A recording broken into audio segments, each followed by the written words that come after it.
എൻ്റെ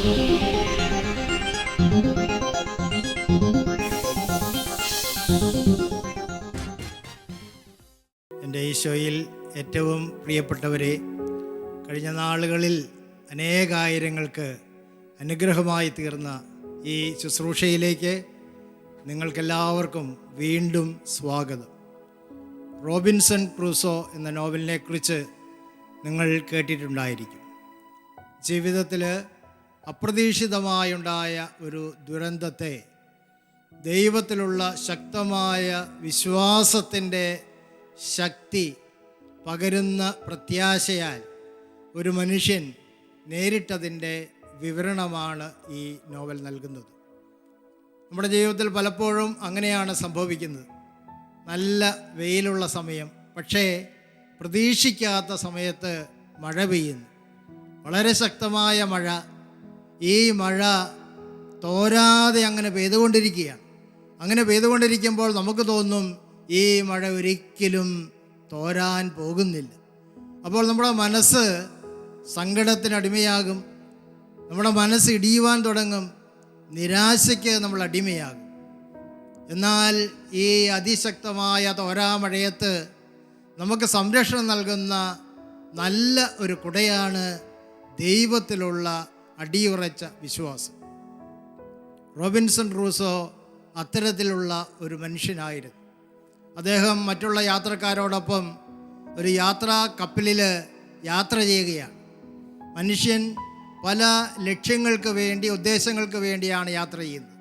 ദൂരെ ജോലി ചെയ്യുന്ന മക്കൾ മാതാപിതാക്കളുടെ അടുത്തെത്തുവാൻ വേണ്ടി യാത്ര ചെയ്യുന്നു. മാതാപിതാക്കൾ മക്കളുടെ അടുത്തെത്താൻ, കുടുംബത്തോട് ചേരാൻ വേണ്ടി യാത്ര ചെയ്യുന്നു. ചിലർ ഇൻ്റർവ്യൂവിൽ പങ്കെടുക്കാൻ വേണ്ടി യാത്ര ചെയ്യുന്നു. ചിലർ ബിസിനസ് ആവശ്യത്തിന് യാത്ര ചെയ്യുന്നു. ഈ യാത്ര തുടങ്ങുമ്പോൾ എല്ലാവരുടെയും മനസ്സിൽ വലിയൊരു സന്തോഷമുണ്ട്, പ്രത്യാശയുണ്ട്. പക്ഷേ അപ്രതീക്ഷിതമായിട്ടാണത് സംഭവിക്കുന്നത്. ഈ കപ്പൽ അപകടത്തിൽപ്പെടുകയാണ്. അങ്ങനെ ഈ അപകടത്തിൽ കപ്പലിലുള്ള എല്ലാവരും മരിക്കുന്നു, റോബിൻസൺ ക്രൂസോ ഒഴികെ. അദ്ദേഹം തൊട്ടടുത്ത് കണ്ട ഒരു ദ്വീപിലേക്ക് നീന്തി കയറുകയാണ്. റോബിൻസൺ ക്രൂസോയ്ക്ക് താൻ പ്രത്യാശ വെച്ചിരുന്ന എല്ലാം നഷ്ടപ്പെട്ടു. മാതാപിതാക്കൾ നഷ്ടപ്പെട്ടു, ജീവിത പങ്കാളി നഷ്ടപ്പെട്ടു, മക്കൾ നഷ്ടപ്പെട്ടു, സമ്പത്ത് നഷ്ടപ്പെട്ടു. ഒന്നുമില്ലാത്തവനായി ഈ ദ്വീപിൽ അദ്ദേഹം അങ്ങ് എത്തിച്ചേരുകയാണ്. നമ്മുടെ ജീവിതത്തിൽ അങ്ങനെയാണ്. നമ്മൾ വിചാരിക്കും, എനിക്കൊരു പ്രശ്നവുമില്ല, എനിക്കെല്ലാം ഉണ്ട്, എനിക്ക് ആളുകളുണ്ട്, സ്വാധീന ശക്തിയുണ്ട്, സാമ്പത്തിക ശേഷിയുണ്ട്, ഒന്നും എനിക്ക് സംഭവിക്കുകയില്ല എന്ന് നമ്മൾ ചിന്തിക്കുമ്പോഴാണ് നമ്മൾ പ്രതീക്ഷിക്കാത്ത സമയത്ത് ഇതെല്ലാം നമുക്ക് നഷ്ടപ്പെടുന്ന ഒരു സമയമുണ്ടാകുന്നത്. കാരണം ഇതൊന്നും സ്ഥിരമല്ല, അസ്ഥിരമായ കാര്യമാണ്. എന്നാൽ സ്ഥിരമായ, കടന്നു പോകാത്ത ഒരു വ്യക്തി മാത്രമേ ഉള്ളൂ. അത് സർവശക്തനായ, മാറ്റമില്ലാത്തവനായ ദൈവം മാത്രമാണ്. ആ ദൈവത്തിൽ പ്രത്യാശ വയ്ക്കുവാൻ നമുക്ക് സാധിക്കുമെങ്കിൽ മറ്റുള്ള എല്ലാം നഷ്ടപ്പെട്ടാലും, മറ്റുള്ള എല്ലാവരും നഷ്ടപ്പെട്ടാലും ആ ദൈവം നമ്മളെ സംരക്ഷിക്കുന്ന അനുഭവം നമുക്കുണ്ടാകും. ജീവിതത്തിലെ തോരാ മഴയുടെ നിമിഷങ്ങളിലും നാളുകളിലും സുരക്ഷിതത്വം അനുഭവിക്കുവാനായിട്ട് നമുക്ക് സാധിക്കും. അതുകൊണ്ടാണ് സങ്കീർത്തകൻ പറയുന്ന 62-ാം സങ്കീർത്തനം 1-ാം വാക്യം ഇപ്രകാരം പറയുന്നു: ദൈവത്തിൽ മാത്രമാണ് എനിക്ക് ആശ്വാസം. ദൈവത്തിൽ മാത്രമാണ്, മറ്റൊന്നിലും എനിക്ക് ആശ്വാസമില്ല. അവിടുന്നാണ് എനിക്ക് രക്ഷ നൽകുന്നത്. അദ്ദേഹം തികച്ചും അപരിചിതമായ ദ്വീപിൽ വന്നപ്പോൾ താൻ ആരാധിച്ചിരുന്ന ദൈവത്തെക്കുറിച്ച് ഓർത്തു. താൻ പഠിച്ചിരുന്ന പ്രാർത്ഥനകൾ അദ്ദേഹം ഉരുവിടാൻ തുടങ്ങി. അങ്ങനെ ആ പ്രാർത്ഥനയിലൂടെ, ദൈവത്തിലുള്ള ആ ശരണത്തിലൂടെ അത്ഭുതകരമായ ഒരു ശക്തി, ഒരു ആത്മീയ ശക്തി അദ്ദേഹത്തിൻ്റെ മനസ്സിലേക്ക് വന്ന് നിറയുകയാണ്. ഈ ദ്വീപിൽ എന്നെ സഹായിക്കുവാൻ ആരുമില്ല എങ്കിൽ പോലും എന്നെ സഹായിക്കുവാൻ സർവശക്തനായ ദൈവം കൂടെയുണ്ട്, എനിക്കിവിടെ ജീവിക്കുവാൻ സാധിക്കുമെന്ന ഒരു വലിയ ആത്മവിശ്വാസം അദ്ദേഹത്തിന് ലഭിക്കുകയാണ്. ഈ ദ്വീപ് വളരെ അപകടം നിറഞ്ഞൊരു ദ്വീപാണ്. കാരണം അത് നരഭോജികൾ താമസിക്കുന്ന ഒരു ദ്വീപായിരുന്നു. ഒരു ദിവസം ഈ നരഭോജികൾ ഒരു ചെറുപ്പക്കാരനെ കൊന്നു തിന്നുവാൻ വേണ്ടി കൊണ്ടുവന്ന് അദ്ദേഹം കണ്ടു. അദ്ദേഹം നീന്തി രക്ഷപ്പെട്ടപ്പോൾ തോക്ക് പിടിച്ചിരുന്ന കപ്പലിൽ നിന്ന് ആ തോക്ക് ഉപയോഗിച്ച് ഈ നരഭോജികളെ ഓടിക്കുകയും ഈ ചെറുപ്പക്കാരനെ രക്ഷിക്കുകയും ചെയ്തു. ഈ ചെറുപ്പക്കാരൻ അദ്ദേഹത്തോട് വലിയ സ്നേഹം തോന്നി, അദ്ദേഹത്തിൻ്റെ കൂടെ നിന്നു. അങ്ങനെ ആ ചെറുപ്പക്കാരനെ അദ്ദേഹം തൻ്റെ സഹായിയെ സ്വീകരിച്ചു. ഫ്രൈഡേ എന്ന പേര് അവന് നൽകി. ഇവർ രണ്ടുപേരും ആ ദ്വീപിൽ കൃഷി ചെയ്യുവാൻ ആരംഭിച്ചു. കാട്ടാടുകളെ പിടിച്ച് മെരുക്കിയെടുത്ത് ആട് വളർത്തൽ ആരംഭിച്ചു. അങ്ങനെ ആ ദ്വീപിൽ അദ്ദേഹം ശാന്തമായ ഒരു ജീവിതം നയിക്കുകയാണ്. ഞാൻ പറഞ്ഞല്ലോ, ദൈവത്തിൽ നിങ്ങൾക്ക് പ്രത്യാശയുണ്ടെങ്കിൽ നിശ്ചയമായും നിങ്ങളുടെ ജീവിതത്തിൽ പെയ്തുകൊണ്ടിരിക്കുന്ന ആ മഴ ഒരിക്കലും തോരുകയില്ല എന്ന് നിങ്ങളുടെ മനസ്സ് നിങ്ങളോട് പറയുന്ന ആ മഴ തോരുന്ന ഒരു സമയമുണ്ടാകും. ദൈവം അത് നിങ്ങൾക്ക് വേണ്ടി ഒരുക്കും. അങ്ങനെ ഒരു ദിവസം ഒരു കപ്പൽ ഇദ്ദേഹം വസിച്ചിരുന്ന ആ ദ്വീപിന് അടുത്തെത്തുകയും ആ കപ്പലിൽ കയറി അദ്ദേഹം സ്വന്തം നാട്ടിൽ തിരിച്ചെത്തുകയും ചെയ്യുന്നതാണ് ഈ നോവലിൻ്റെ ഇതിവൃത്തം. ഈ നോവൽ എഴുതിയത് ഡാനിയൽ ഡാഫോ എന്ന നോവലിസ്റ്റാണ്. ഒരു സ്ട്രേഞ്ച് ആയിട്ടുള്ള കാര്യം, ഈ നോവലിസ്റ്റിൻ്റെ ജീവിതത്തിൽ റോബിൻസൺ ക്രൂസോയുടെ ജീവിതത്തിലുണ്ടായതിനേക്കാൾ കൂടുതൽ വേദനാജനകമായ ദുരന്തങ്ങൾ ഉണ്ടായിരുന്നു എന്നുള്ളതാണ്. ഡാനിയൽ ഡാഫോ ജനിച്ചത് ഒരു സാധാരണക്കാരൻ്റെ മകനായിട്ടാണ്. ഇറച്ചി വെട്ടുകാരനായിരുന്നു അദ്ദേഹത്തിൻ്റെ അപ്പൻ. പഠിക്കുവാനുള്ള, ഉന്നത പഠനം നടത്തുവാനുള്ള സാഹചര്യം അദ്ദേഹത്തിനില്ലായിരുന്നു. പ്രാഥമികമായ വിദ്യാഭ്യാസം മാത്രമേ അദ്ദേഹത്തിന് ലഭിച്ചുള്ളൂ. അതിനുശേഷം അദ്ദേഹം പ്രായപൂർത്തിയായപ്പോൾ അനേക ബിസിനസ് സംരംഭങ്ങളിൽ ഏർപ്പെട്ടു. പക്ഷേ അതെല്ലാം പൊളിയുകയാണ് ചെയ്തത്. അങ്ങനെ എല്ലാം പൊളിഞ്ഞ് വലിയ കടക്കണിയിലായി അദ്ദേഹം അവസാനം ഒരു ജയിലിൽ അടയ്ക്കപ്പെടുകയാണ്. പ്രിയപ്പെട്ടവരെ, അദ്ദേഹം പറയുകയാണ്, ഈ ജയിലിലെ അനുഭവം എനിക്ക് വലിയൊരു പരിശീലനം നൽകി. ആ ജയിലിലായിരുന്നപ്പോൾ അദ്ദേഹം നിരാശനായില്ല, അദ്ദേഹം ദൈവത്തോട് ചേർന്ന്. ഞാൻ ഈ നാളുകളിൽ ജയിലിൽ അടയ്ക്കപ്പെട്ട ഒരു മനുഷ്യനെ കണ്ട് സംസാരിക്കാനിടയായി. അദ്ദേഹം പറഞ്ഞു, ഞാൻ ജയിലിലേക്ക് പോയപ്പോൾ ഞാൻ കൊണ്ടുപോയത് ഒരു പോക്കറ്റ് ബൈബിളാണ്. ആ ജയിലിൽ ഞാൻ ചെലവഴിച്ച ഏകദേശം 2 മാസങ്ങൾ ചെലവഴിക്കുവാൻ എനിക്ക് സാധിച്ചത് നിരന്തരം ഞാൻ വായിച്ചു കൊണ്ടിരുന്ന ദൈവവചനത്തിൻ്റെ ശക്തി കൊണ്ടാണ്. അതാണ് എനിക്ക് ആത്മീയ പ്രകാശം നൽകിക്കൊണ്ടിരുന്നത്. ആ ഇരുട്ടിൽ എനിക്ക് പ്രകാശം നൽകിയിരുന്നത് ദൈവത്തിൻ്റെ വചനമായിരുന്നു എന്ന് അദ്ദേഹം പറയുക. ഇതേപോലെയാണ് ഡാനിയൽ ഡാഫോ. അദ്ദേഹം പറയുകയാണ്, ഞാൻ വിദ്യാലയത്തിൽ പഠിച്ചതിനേക്കാൾ കൂടുതൽ ജ്ഞാനം, കൂടുതൽ അറിവ് എനിക്ക് ഈ ജയിലിൽ നിന്ന് ലഭിച്ചു. ഞാൻ പള്ളിയിൽ പ്രസംഗങ്ങളിൽ നിന്ന് കേട്ടതിനേക്കാൾ കൂടുതൽ ആത്മീയ അറിവ്, ആത്മീയ ഉത്കർഷം എനിക്ക് ജയിലിലെ അനുഭവങ്ങളിൽ നിന്ന് ലഭിച്ചു. അതൊരിക്കലും നഷ്ടമായി തീർന്നില്ല. അങ്ങനെ ആ ജയിലിൽ അദ്ദേഹം ദൈവത്തോട് ചേർന്ന് ജീവിച്ചപ്പോൾ ജീവിക്കുന്നവനായ ദൈവം അദ്ദേഹത്തിൻ്റെ മനസ്സിൽ പ്രകാശം നൽകുകയാണ്. അദ്ദേഹം ഒരിക്കലും ഇതുവരെ ചിന്തിച്ചിട്ടില്ലാത്ത ഒരു ആശയം അദ്ദേഹത്തിന് ലഭിക്കുകയാണ്. എന്തുകൊണ്ട് എനിക്ക് ഒരു നോവൽ എഴുതിക്കൂടാ?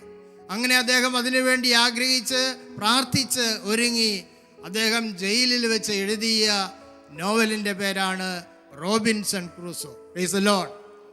അദ്ദേഹത്തിൻ്റെ ജീവിതത്തിൽ ഒരു ദിവസം വന്നു, ഈ മഴ തോരുന്ന ദിവസം വന്നു. അദ്ദേഹം ജയിൽ മോചിതനായി. ഈ നോവൽ ഒരു പ്രസാധകനെ കാണിച്ചു, അവരത് പ്രസിദ്ധീകരിച്ചു. ആ നോവൽ വലിയ ഒരു സക്സസ്, വലിയൊരു വിജയമായി തീർന്നു. ഡാനിയൽ ഡാഫോ ലോകപ്രസിദ്ധനായി മാറുകയാണ്. പ്രിയപ്പെട്ടവരെ, നമ്മൾ ചിലപ്പോൾ ചിന്തിക്കും, എന്തുകൊണ്ടാണ് ദൈവം എൻ്റെ ജീവിതത്തിൽ ദുരന്തങ്ങൾ അനുവദിക്കുന്നത്, സങ്കടങ്ങൾ അനുവദിക്കുന്നത്? ഞാൻ തെറ്റ് ചെയ്യാത്ത വ്യക്തിയാണല്ലോ. പ്രിയപ്പെട്ടവരെ, ഇതിൻ്റെ ഒരു കാരണം ദൈവത്തിൻ്റെ വചനം നൽകുന്നുണ്ട്.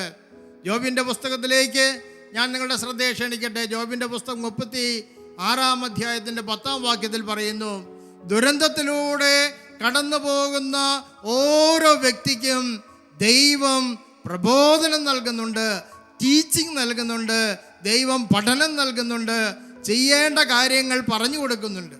ഒരുപക്ഷെ നമ്മൾ ചിന്തിക്കുന്നുള്ള എനിക്കൊരു കുറവുമില്ല, പക്ഷേ ഞാൻ ഈ ദുരന്തത്തിൻ്റെ, ദുഃഖത്തിൻ്റെ, സങ്കടത്തിൻ്റെ, മഴയുടെ നാളുകളിലൂടെ കടന്നു പോകുമ്പോഴാണ് ദൈവത്തിൻ്റെ പരിശുദ്ധാത്മാവ് എനിക്കൊരു പ്രകാശം നൽകുന്നത്. ഞാൻ ഈ മേഖലയിലൊക്കെ തെറ്റ് ചെയ്യുന്നവനാണ്, ഞാൻ തിരുത്തേണ്ടവനാണ്.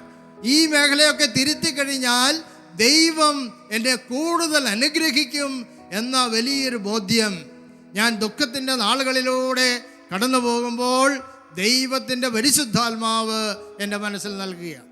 അതുകൊണ്ട് സഹനത്തിൻ്റെ നാളുകളിൽ, ദുഃഖത്തിൻ്റെ നാളുകളിൽ നമ്മൾ ഒരിക്കലും നിരാശയ്ക്ക് അടിമപ്പെടരുത്. നേരെ മറിച്ച് ദൈവമാകുന്ന ഗുരു, ദൈവമാകുന്ന ടീച്ചർ നമുക്ക് നൽകുന്ന ആ പ്രബോധനം എന്താണ് എന്ന് നമ്മൾ ശ്രദ്ധിച്ച് അതനുസരിച്ച് നമ്മുടെ ജീവിതത്തെ ക്രമീകരിക്കുവാൻ ശ്രമിക്കുമ്പോൾ നമ്മുടെ ജീവിതം വലിയൊരു അനുഗ്രഹമായി ആനന്ദത്തിൻ്റെ ദിനങ്ങളിലേക്ക് കടക്കുവാൻ പറ്റുന്ന രീതിയിൽ ദൈവം നമ്മുടെ ജീവിതത്തെ എടുത്തുയർത്തും, യാതൊരു സംശയവുമില്ല. നിങ്ങളുടെ ശ്രദ്ധയെ ഞാൻ ജോബിൻ്റെ പുസ്തകത്തിലേക്ക് ക്ഷണിക്കട്ടെ.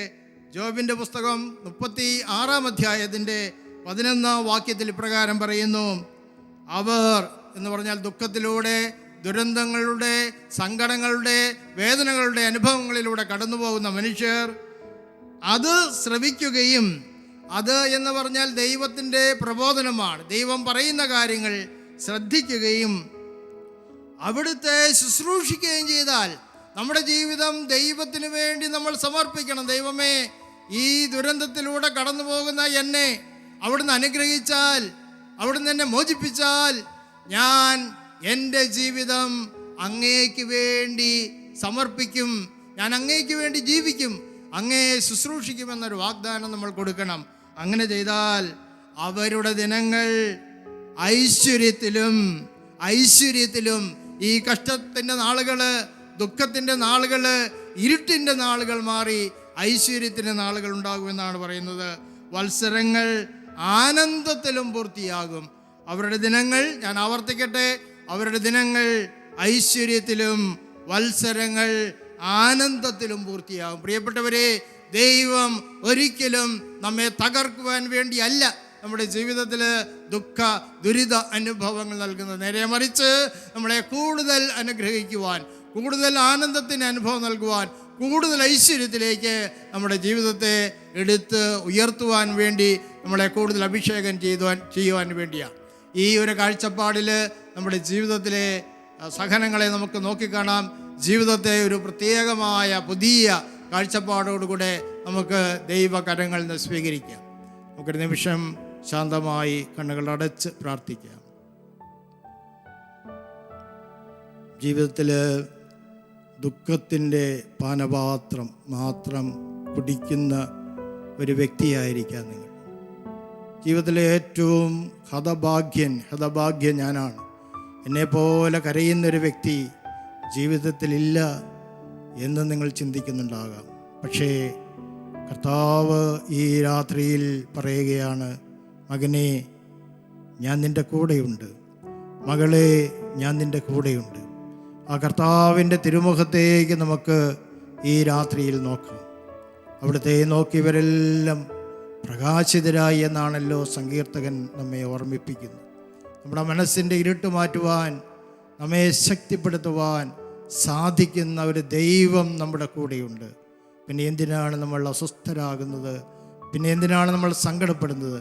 എല്ലാം നഷ്ടപ്പെട്ടാലും, ആരെല്ലാം എന്നെ ഉപേക്ഷിച്ചാലും ഒരിക്കലും എന്നെ കൈവിടാത്ത ആ ദൈവത്തിൻ്റെ മാറിലേക്ക് നമുക്ക് ഈ നിമിഷങ്ങളിൽ ചാരിക്കിടക്കാം. കർത്താവ് ഈ നിമിഷങ്ങളിൽ നമ്മോട് സംസാരിക്കുന്നുണ്ട്. തൻ്റെ ഹൃദയത്തോട് ചേർന്നിരിക്കുന്ന മകനോട്, മകളോട് പല കാര്യങ്ങളും കർത്താവ് പറഞ്ഞു തരുന്നുണ്ട്. കർത്താവിൻ്റെ ആ പ്രബോധനം, കർത്താവ് പറഞ്ഞു തരുന്ന കാര്യം സ്വീകരിച്ചുകൊണ്ട് നമ്മുടെ ജീവിതത്തിൽ മാറ്റങ്ങൾ വരുത്തുവാൻ തയ്യാറാകണമെന്ന് അവിടുന്ന് ആഗ്രഹിക്കുന്നു. അങ്ങനെ ദൈവത്തിന് വേണ്ടി ഞാൻ ജീവിക്കും, ഞാൻ ദൈവത്തിൻ്റെ വഴിയിൽ നടക്കുമെന്ന തീരുമാനമെടുക്കുമ്പോൾ നിശ്ചയമായും നമുക്ക് ഐശ്വര്യത്തിൻ്റെ നാളുകൾ, ആനന്ദത്തിൻ്റെ നാളുകൾ ഉണ്ടാകുമെന്ന് ദൈവത്തിൻ്റെ വചനം. ജോബിൻ്റെ പുസ്തകം 36 അധ്യായത്തിൻ്റെ 11 വാക്യം ദൈവത്തിൻ്റെ വാഗ്ദാനമാണ്. നമ്മളെ ഒരിക്കലും തകർക്കുവാൻ വേണ്ടിയല്ല ദൈവം ജീവിതത്തിൽ ദുരന്തങ്ങൾ അനുവദിക്കുന്നത്. ദൈവം നമ്മുടെ സ്നേഹപിതാവാകയാൽ ഈ ചെളിക്കുഴിയിൽ നിന്ന് നമ്മെ പിടിച്ചുയർത്തുവാൻ ആഗ്രഹിക്കുന്നു. നമ്മുടെ നന്മ ആഗ്രഹിക്കുന്ന ആ പിതാവിൻ്റെ കരങ്ങളിലേക്ക് നമ്മുടെ ജീവിതത്തെ, നമ്മളായിരിക്കുന്ന അവസ്ഥയെ സമർപ്പിച്ച് നമുക്ക് ഇരു കരങ്ങളും ഉയർത്തി കർത്താവിനെ ആരാധിക്കാം. നമ്മുടെ കരങ്ങൾ ശൂന്യമായിരിക്കാം, നമ്മുടെ കയ്യിലൊന്നുമില്ലായിരിക്കാം, നമ്മളെല്ലാവരും ഉപേക്ഷിച്ചായിരിക്കാം, തീർത്തും നിസ്സഹായനായ ഒരു വ്യക്തിയായിരിക്കാം. ആരും സഹായിക്കാനില്ലാത്ത ഈ അവസ്ഥയിൽ സർവശക്തനായ ദൈവം നിന്റെ നേരെ നീട്ടിത്തരുന്ന ആ കരങ്ങളിലേക്ക് നിന്റെ കരം ചേർത്ത് വെച്ചുകൊണ്ട് ദൈവത്തിലേക്ക് നോക്കിക്കൊണ്ട് ഏതാനും നിമിഷങ്ങൾ നമുക്ക് അവിടുത്തെ ആരാധിക്കാം. ഹല്ലേലൂയ, ഹല്ലേലൂയ, ഹല്ലേലൂയ. യേശുവേ ആരാധന, യേശുവേ നന്ദി. ഹല്ലേലൂയ.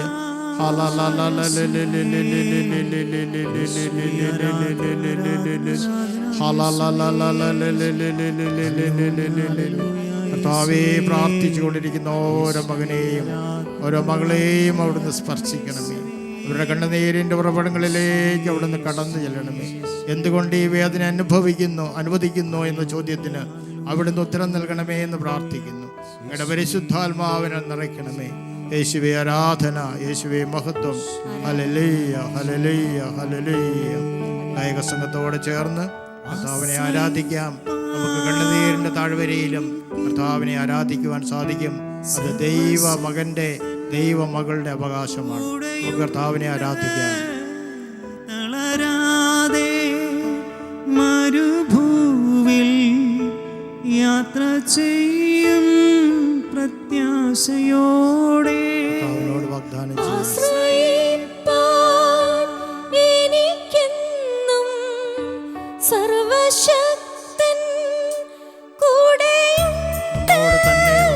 തളരാതെ മരുഭൂവിൽ യാത്ര ചെയ്യും പ്രത്യാശയോടെ. ഒരിക്കലും നിരാശയ്ക്കടിമപ്പെടുകയില്ല.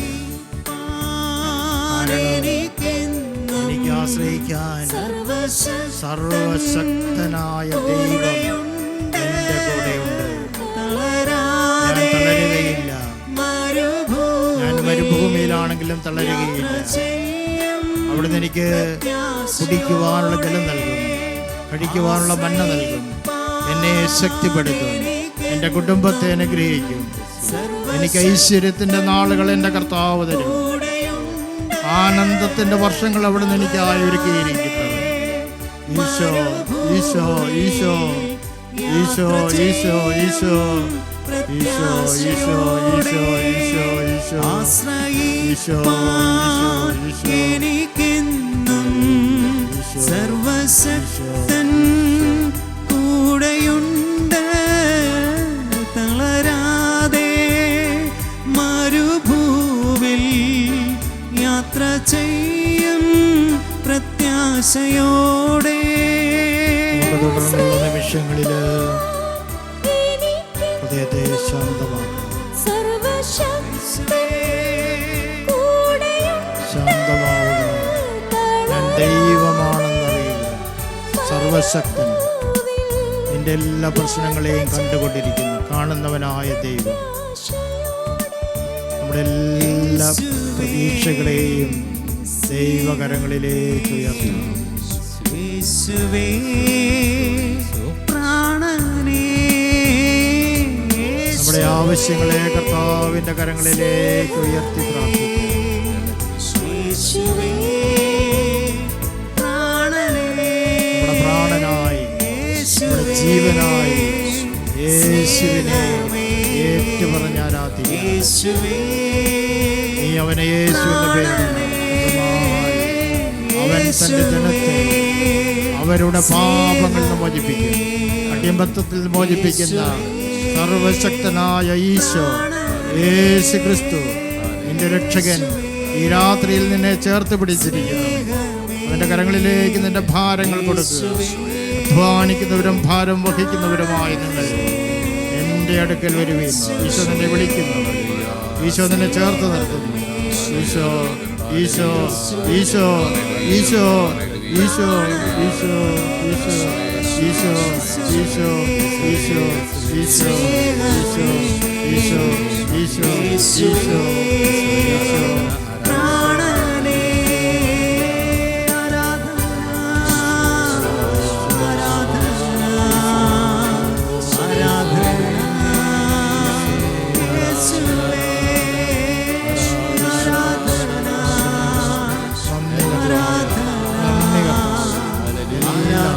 നന്മയ്ക്കായി മാറ്റിവെക്കുന്ന ദൈവമേ, നമ്മുടെ ജീവിതങ്ങളെ നിയന്ത്രിക്കുന്ന ദൈവമേ, ആരാധനയ്ക്ക് യോഗ്യനായ കണ്ണുനീരൊപ്പുന്നവനെ സ്തോത്രം. ആരാധന ആരാധന ആരാധന ആരാധന. സർവമേ എൻ ജീവനേ എൻ പ്രാണനേ യേശുവേ എൻ സർവമേ എൻ ജീവനേ എൻ പ്രാണനേ യേശുവേ. വിശ്വാസത്തോടെ പ്രാർത്ഥിക്കുമ്പോൾ ദൈവം നമ്മുടെ പ്രാർത്ഥനയ്ക്ക് ഉത്തരം തരും. ഒരിക്കലും നമുക്ക് സ്വീകരിക്കാൻ പറ്റിയിട്ടില്ലാത്ത അനുഗ്രഹങ്ങൾ ഈ രാത്രിയിൽ കർത്താവ് നമുക്കായി ഒരുക്കുന്നു. വലിയ വിശ്വാസത്തോടെ നമുക്ക് കർത്താവിൻ്റെ മുമ്പിൽ നിലവിളിച്ച് പ്രാർത്ഥിക്കാം. പ്രിയമുള്ളവരെ, ഈ സമയങ്ങളിൽ നമ്മുടെ എല്ലാവരുടെയും നിയോഗങ്ങൾ ദൈവസന്നിധിയിലേക്ക് ഉയർത്തി ഒരു വിശ്വാസത്തോടെ ഒരു ഹൃദയമായ ഒരു കൂട്ടായ്മയിൽ നമ്മൾ ഏറ്റിയല്ലി പ്രാർത്ഥിക്കുകയാണ്. നമുക്ക് ഏറ്റിയല്ലി പ്രാർത്ഥിക്കാം. കർത്താവായ ഈശോയെ, ഞങ്ങളങ്ങേ ആരാധിക്കുന്നു, ഞങ്ങളങ്ങേക്ക് നന്ദി പറയുന്നു.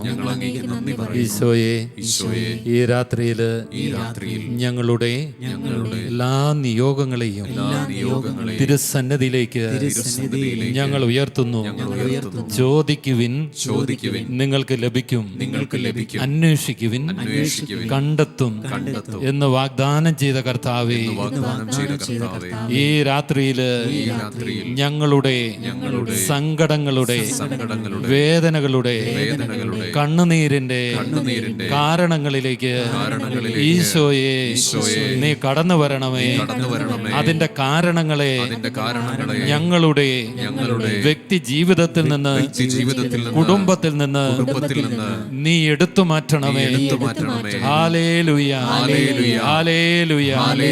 കർത്താവായ ഈശോയെ, നാളുകളായി കുടുംബ ജീവിതത്തിലേക്ക് പ്രവേശിക്കുവാൻ ആഗ്രഹിച്ച് പ്രാർത്ഥിച്ചുകൊണ്ടിരിക്കുന്ന എല്ലാ യുവജനങ്ങൾക്ക് വേണ്ടി, അവർക്ക് വേണ്ടി പ്രാർത്ഥിക്കുന്ന മാതാപിതാക്കളുടെയും പ്രിയപ്പെട്ടവരുടെയും വേദനയോട് ചേർന്ന് ഞങ്ങൾ പ്രാർത്ഥിക്കുന്നു. ഈശോയെ, ഈശോയെ, മനുഷ്യൻ ഏകനായിരിക്കുന്നത് നന്നല്ല, അവന് ചേർന്ന ഇണയെ നൽകുമെന്ന് അങ്ങയുടെ വാഗ്ദാനം ഈ രാത്രിയിൽ ദൈവമേ, എന്റെ ദൈവമേ, അവിടുന്ന് ഓർക്കണമേ, അവിടുന്ന് ഓർക്കണമേ. വിവാഹ തടസ്സങ്ങൾ എടുത്തു മാറ്റണമേ. അനുയോജ്യമായ ജീവിത പങ്കാളിമാരെ നൽകി നീ അവരെ അനുഗ്രഹിക്കണമേ. ഹല്ലേലൂയ, ഹല്ലേലൂയ, ഹല്ലേലൂയ. കർത്താവായ യേശുവേ, കടഭാരത്തിലിരിക്കുന്ന എല്ലാ വ്യക്തികൾക്ക് വേണ്ടിയും കുടുംബങ്ങൾക്ക് വേണ്ടിയും യേശു നാമത്തിൽ ഞങ്ങൾ പ്രാർത്ഥിക്കുന്നു. ബിസിനസ് തകർച്ചകള്, കാർഷിക മേഖലയിലുള്ള പരാജയങ്ങള്, സാമ്പത്തിക മേഖലയില് കടന്നു വന്ന പരാജയങ്ങളിലൂടെ കടഭാരത്തിന് അടിമപ്പെട്ട എല്ലാ വ്യക്തികളോടും കുടുംബങ്ങളോടും സ്ഥാപനങ്ങളോടും ബിസിനസ് മേഖലയോടും അങ്ങ് കരുണ കാണിക്കണമേ. ഹല്ലേലൂയ, ഹല്ലേലൂയ. കർത്താവായ യേശുവേ, ഈ രാത്രിയില് മക്കളെ ഓർത്ത് വ്യസനിക്കുന്ന എല്ലാവർക്കും വേണ്ടിയും ഞങ്ങൾ പ്രാർത്ഥിക്കുന്നു. ഈശോയെ, പഠന മേഖലയിലുള്ള തടസ്സങ്ങള്, ജോലി മേഖലയിലുള്ള തടസ്സങ്ങള്, വിവാഹ മേഖലയിലുള്ള തടസ്സങ്ങള്, അവരുടെ വ്യക്തി ജീവിതത്തിലെ വികലതകള്, കുറവുകള്, ബലഹീനതകള്, ദൈവമേ ഞങ്ങൾ പ്രാർത്ഥിക്കുന്നു. അങ്ങയുടെ കരുണയുടെ കരം അവിടുന്ന് നീട്ടണമേ. എന്റെ ദൈവമേ, എന്റെ ദൈവമേ, അങ്ങയുടെ നാമത്തെ പ്രതി, അങ്ങയുടെ നാമത്തെ പ്രതി അങ്ങ് വൈകരുതേ, അങ്ങ് വൈകരുതേ, അങ്ങ് കരം നീട്ടണമേ. തകർച്ചകൾ എടുത്തു നീക്കണമേ. കുടുംബത്തിൽ സമാധാനം കടന്നു വരട്ടെ. ദാമ്പത്യ കലഹങ്ങൾ മാറിപ്പോട്ടെ. ആത്മീയ ജീവിതം അനുഗ്രഹിക്കപ്പെടട്ടെ. Hallelujah, hallelujah. പ്രിയമുള്ളവരെ, രണ്ട് കരങ്ങളും നമ്മുടെ നിയോഗങ്ങൾക്ക് വേണ്ടി ഒന്ന് ഉയർത്തി നമുക്കൊന്ന് ചേർന്ന് കർത്താവിനൊന്ന് സ്തുതിച്ച് പ്രാർത്ഥിക്കാം. ഹല്ലേലൂയ, ഹല്ലേലൂയ, ഹല്ലേലൂയ. യേശുവേ നന്ദി, യേശുവേ നന്ദി, യേശുവേ നന്ദി. ഹല്ലേലൂയ, ഹല്ലേലൂയ, ഹല്ലേലൂയ, ഹല്ലേലൂയ. യേശു നാമത്തിൽ ഞങ്ങൾ പ്രാർത്ഥിക്കുന്നു കർത്താവേ. ഇപ്പോൾ നിയോഗങ്ങൾ അയച്ചുകൊണ്ടിരിക്കുന്ന ഓരോ മക്കൾക്ക് വേണ്ടി ഞങ്ങൾ പ്രാർത്ഥിക്കുന്നു കർത്താവേ. അവരുടെ നിയോഗങ്ങളുടെ മേൽ കരുണയായിരിക്കണമേ. ഹല്ലേലൂയ, ഹല്ലേലൂയ, ഹല്ലേലൂയ, ഹല്ലേലൂയ. യേശുവേ നന്ദി, ഈശോയെ നന്ദി, ഈശോയെ ആരാധന. Hallelujah, hallelujah. കരുണാമയനേ, ക്രൂശിതനേ, കാരുണ്യം തൂകണമേ. ചേർന്ന് പാടാം. കരുണാമയനേ, ക്രൂശിതനേ, കാരുണ്യം തൂകണമേ. ഹല്ലേലൂയ, ഹല്ലേലൂയ, ഹല്ലേലൂയ, ഹല്ലേലൂയ. യേശുവില് ഏറെ സ്നേഹിക്കപ്പെട്ടവരെ, ദൈവം നിങ്ങളെ ഏറെ സ്നേഹിക്കുന്നു. നിങ്ങളുടെ പ്രാർത്ഥനയും പങ്കുവെക്കലും ദൈവരാജ്യ വ്യാപനത്തിന് ഒരു മുതൽക്കൂട്ടായിട്ട് കർത്താവ് ആഗ്രഹിക്കുന്നുണ്ട്. ഇന്ന് നമ്മൾ ഷാലോമിൻ്റെ ഈ ശുശ്രൂഷയിൽ പങ്കെടുക്കുമ്പോൾ ലോകം മുഴുവൻ സുവിശേഷം എത്തിക്കുവാൻ പ്രിയമുള്ളവരെ, സാധാരണക്കാരായ മക്കളുടെ പ്രാർത്ഥനയിലൂടെയും അവരുടെ പങ്കുവെക്കലിലൂടെയാണ് ഇന്ന് ലോക സുവിശേഷവൽക്കരണം ഷാലോം മിനിസ്ട്രിയിലൂടെ യാഥാർത്ഥ്യമായിക്കൊണ്ടിരിക്കുന്നത്. ഈശോ അതിനുവേണ്ടി ഒരു കൂട്ടായ്മയെ രൂപീകൃതമാക്കിയിട്ടുണ്ട്. ഷാലോം പീസ് ഫെലോഷിപ്പ് അംഗങ്ങളുടെ കൂട്ടായ്മ. ഈ കൂട്ടായ്മയിലുള്ള ദൈവജനത്തിൻ്റെ പ്രാർത്ഥനയും പങ്കുവെക്കലും അതിലൂടെ ഇന്ന് ലോകം ക്രിസ്തുവിനെ അറിഞ്ഞുകൊണ്ടിരിക്കുന്നു. ക്രിസ്തുവിൻ്റെ വചനം അവരുടെ ആത്മാക്കളെ രക്ഷയിലേക്ക് നയിച്ചുകൊണ്ടിരിക്കുന്നു. പ്രിയമുള്ളവരെ, ഈ കൂട്ടായ്മയോട് ചേർന്ന് ലോക സുവിശേഷവൽക്കരണത്തിന് ദൈവത്തിൻ്റെ പരിശുദ്ധാത്മാവ് നിങ്ങളുടെ ഹൃദയങ്ങളോട് സംസാരിക്കുന്നുണ്ടോ? പരിശുദ്ധാത്മാവ് അങ്ങനെ ഒരു ആന്തരികമായ പ്രചോദനം നിങ്ങൾക്ക് നൽകിക്കൊണ്ടിരിക്കുന്നുണ്ടോ? അപ്രകാരം ഒരു പ്രചോദനം നിങ്ങൾക്ക് ലഭിക്കുന്നുവെങ്കിൽ നിങ്ങൾക്ക് ഈ കൂട്ടായ്മയിലേക്ക് ഹൃദയപൂർവ്വം ശാലോം നിങ്ങളെ സ്വാഗതം ചെയ്യുകയാണ്. ഈ കൂട്ടായ്മയിലെ എല്ലാ അംഗങ്ങൾക്ക് വേണ്ടി ശാലോമിൽ എല്ലാ ദിവസവും പ്രാർത്ഥിക്കുന്നു. അതുകൂടാതെ 3rd വെനസ്ഡേ ശാലോമിൻ്റെ 4 ദിവികാരന് ചാപ്പലുകളിൽ ദിവികാരന് ഈശോയെ എഴുന്നള്ളിച്ച് വെച്ച് രാവിലെ 10 മണി മുതൽ വൈകുന്നേരം 4:30 വരെ SPF അംഗങ്ങൾക്കും അവരുടെ കുടുംബങ്ങൾക്കും അവരുടെ നിയോഗങ്ങൾക്ക് വേണ്ടി മാത്രം ശാലോമെന്ന് പ്രാർത്ഥിക്കുന്നു. ഈ ശുശ്രൂഷയോട് ചേർന്ന് പ്രവർത്തിക്കുവാൻ, സുവിശേഷം കൊടുക്കുവാൻ നിങ്ങൾ ആഗ്രഹിക്കുന്നുവെങ്കിൽ ഈ താഴെ കാണുന്ന നമ്പറിൽ നിങ്ങൾ ബന്ധപ്പെടുക. നിങ്ങൾക്ക് ഷാലോം പീസ് ഫെലോഷിപ്പിൻ്റെ കൂട്ടായ്മയെക്കുറിച്ചുള്ള കൂടുതൽ വ്യക്തമായിട്ടുള്ള കാര്യങ്ങൾ നിങ്ങൾക്ക് അറിയണമെങ്കിൽ ഈ നമ്പറുമായിട്ട് നിങ്ങൾ ബന്ധപ്പെടുകയോ കോണ്ടാക്ട് ചെയ്യുക. Hallelujah, hallelujah. അതുപോലെ തന്നെ പ്രിയമുള്ളവരെ, അനേകരുടെ ആത്മീയ ജീവിതത്തെ ഏറെ അനുഗ്രഹത്തിലേക്ക് നയിച്ച ഒരു പ്രസിദ്ധീകരണമാണ് ഷാലോം ടൈംസ്. അതിലൂടെ ഇന്നും അനേകർ ക്രിസ്തുവിൻ്റെ സ്നേഹം അനുഭവിച്ചറിയുന്നു. ഈശോയുടെ സ്നേഹം അവരെ ആത്മീയ ജീവിതത്തിലേക്ക് വളർത്തുന്നു. അവരുടെ ജീവിതവുമായിട്ട് നിരന്തരം കർത്താവ് ഈ മാഗസിനുമായിലൂടെ സംവേദിക്കുന്നു. പ്രിയമുള്ളവരെ, നിങ്ങൾ ഈ മാസികയുടെ വരിസംഖ്യ എടുക്കാൻ ആഗ്രഹിക്കുന്നുവെങ്കിൽ ഇതിന് വാർഷിക വരിസംഖ്യ 220 രൂപയാണ്. താഴെ കാണുന്ന നമ്പറിൽ നിങ്ങൾക്ക് കോൺടാക്റ്റ് ചെയ്യാം. അതിൻ്റെ ഡീറ്റെയിൽസിന് വേണ്ടി ഈ നമ്പറുമായി നിങ്ങൾക്ക് ശാലോവുമായിട്ട് ബന്ധപ്പെടാവുന്നതാണെന്ന് സ്നേഹപൂർവ്വം നിങ്ങളെ ഓർമ്മപ്പെടുത്തട്ടെ. ഇപ്പോൾ നിങ്ങൾ ഈ പ്രാർത്ഥനാ ശുശ്രൂഷയിൽ പങ്കെടുത്തുകൊണ്ടിരിക്കുകയാണ്. താഴെ കാണുന്ന വാട്സപ്പ് നമ്പറിൽ നിങ്ങളുടെ പ്രാർത്ഥനാ നിയോഗങ്ങൾ 24 മണിക്കൂറും ശാലോമിലേക്ക് അയക്കാവുന്നതാണ്. നിങ്ങളുടെ പ്രാർത്ഥനകൾക്ക് വേണ്ടി ഇവിടെ പ്രാർത്ഥിക്കുവാൻ ശക്തമായൊരു പ്രാർത്ഥനാ മിനിസ്ട്രി ഉണ്ട്. അവർ നിങ്ങൾക്ക് വേണ്ടി കർത്താവിൻ്റെ സന്നിധിയിൽ നിങ്ങളുടെ നിയോഗങ്ങൾക്ക് വേണ്ടി കണ്ണീരോടെ പ്രാർത്ഥിക്കുകയും ദൈവത്തിൻ്റെ കരുണ നിങ്ങളുടെ നിയോഗങ്ങളുടെ മേലെ ദൈവം അയക്കുകയും ചെയ്യുന്ന ആ പ്രാർത്ഥനാ മിനിസ്ട്രിയുമായിട്ട് നിങ്ങളുടെ നിയോഗങ്ങൾക്ക് വേണ്ടി നിങ്ങൾക്ക് ബന്ധപ്പെടാവുന്നതാണ്. അതുപോലെ തന്നെ ഈ ശുശ്രൂഷയുമായി ബന്ധപ്പെട്ട് നിങ്ങൾ പങ്കെടുക്കുമ്പോൾ പ്രാർത്ഥിച്ചപ്പോൾ നിങ്ങൾക്ക് കിട്ടിയ ദൈവാനുഭവം, ഈ കൂട്ടായ്മയിലൂടെ നിങ്ങൾ ഉയർത്തിയ പ്രാർത്ഥനകൾക്ക് സ്വർഗം നൽകിയ മറുപടി, അതൊരു സാക്ഷ്യമായിട്ട് ശാലോമിലേക്ക് അറിയിക്കുന്നത് ദൈവമഹത്വത്തിന് കാരണമാണ്. അതുകൊണ്ട് പ്രിയപ്പെട്ടവരെ, ഈ വാട്സപ്പ് നമ്പറിൽ തന്നെ നിങ്ങളുടെ പ്രാർത്ഥന സാക്ഷ്യങ്ങൾ ടെക്സ്റ്റ് മെസ്സേജായിട്ടോ ഓഡിയോ ക്ലിപ്പായിട്ടോ നിങ്ങൾക്ക് ശാലോമിനെ അറിയിക്കാവുന്നതാണ്.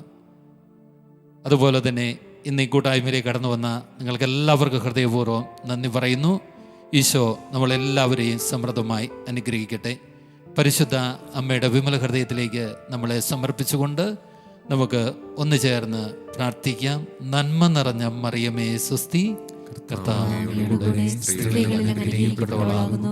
അങ്ങയുടെ ഉദരത്തിൻ ഫലമായി ഈശോ അനുഗ്രഹിക്കപ്പെട്ടവനാകുന്നു. പരിശുദ്ധ മറിയമേ തമ്പുരാന്റെ അമ്മേ, പാപികളായ ഞങ്ങൾക്ക് വേണ്ടി ഇപ്പോഴും ഞങ്ങളുടെ മരണസമയത്തും തമ്പുരാനോട് അപേക്ഷിക്കണമേ. ആമേൻ.